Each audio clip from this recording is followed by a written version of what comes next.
రైతు స్వరాజ్యం YouTube channel వీక్షిస్తున్న ప్రేక్షకులందరికీ స్వాగతం సుస్వాగతం.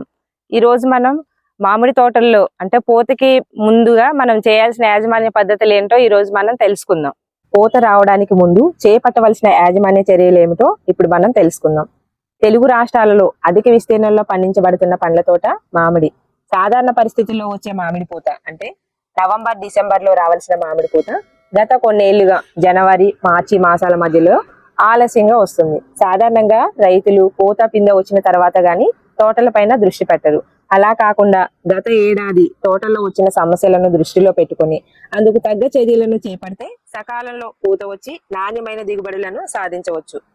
మామిడిలో ఎక్కువ దిగుబడి రావాలంటే సరైన యాజమాన్య పద్ధతులు పాటించాలి. నీటి యాజమాన్యం, ఎరువుల యాజమాన్యం, చీడపీడల యాజమాన్యం వీటన్నిటిని కూడా సకాలంలో చేయగలిగితే మనకు ప్రతి సంవత్సరం కూడా మామిడి నుండి మంచి దిగుబడి వస్తుంది.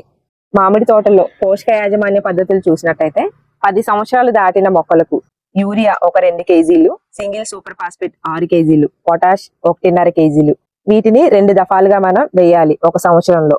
మొదటి దఫాగా జూన్ జూలై ఆ టైంలో మనం మొక్కల దగ్గర వేసుకోవాల్సి ఉంటుంది. మొక్క నుండి 2 మీటర్ల దూరంలో 6 అంగుళాలు గాడి కొట్టి వీటితో పాటుగా వేపపిండి ఒక 5 కేజీలు, అలాగే FOM పశువుల గత్తం ఒక 5 కేజీలు మనం వేసుకోవాలి. జనవరి చివరిలో 2వ దఫాగా కూడా మనం వీటన్నిటిని వేసుకోవాల్సి ఉంటుంది. అప్పుడు కాయ పరిమాణం కూడా పెరుగుతుంది. దీనిలో పోషక లోపాలు అంటే సూక్ష్మజీవుల పోషక లోపాలు కూడా మనకి ఎక్కువగా కనిపిస్తాయి. జింక్ సల్ఫేట్, బోరాను, మెగ్నీషియం ఇలాంటివి. అయితే మనకు ఈ సూక్ష్మ పోషకాల నివారణకి ఫార్ములా 4 లేదా మ్యాంగో స్పెషల్ అని మనకు ఒకటి దొరుకుతుంది. ఈ రెండిట్లో సూక్ష్మ పోషకాలు మనకి దొరుకుతాయి. ఈ రెండిట్లో ఏదైనా ఒకటి 3 నుండి 5 గ్రాములు చొప్పున 1 లీటర్ నీటికి కలిపి పిచికారీ చేసినట్లయితే సూక్ష్మ పోషకాల లోపాలను మనం నివారించుకోవచ్చు. పొటాషియం నైట్రేట్ ఒక 10 గ్రాములు 1 లీటర్ నీటికి కలిపి స్ప్రేయింగ్ చేసినట్లయితే పూత రాలకుండా ఉంటుంది. చీడపీడల విషయానికి వస్తే గనుక తేనె మంచు పురుగు పూత టైంలో ఎక్కువగా ఆశించి అధిక మొత్తంలో నష్టాన్ని కలిగిస్తూ ఉంటాయి.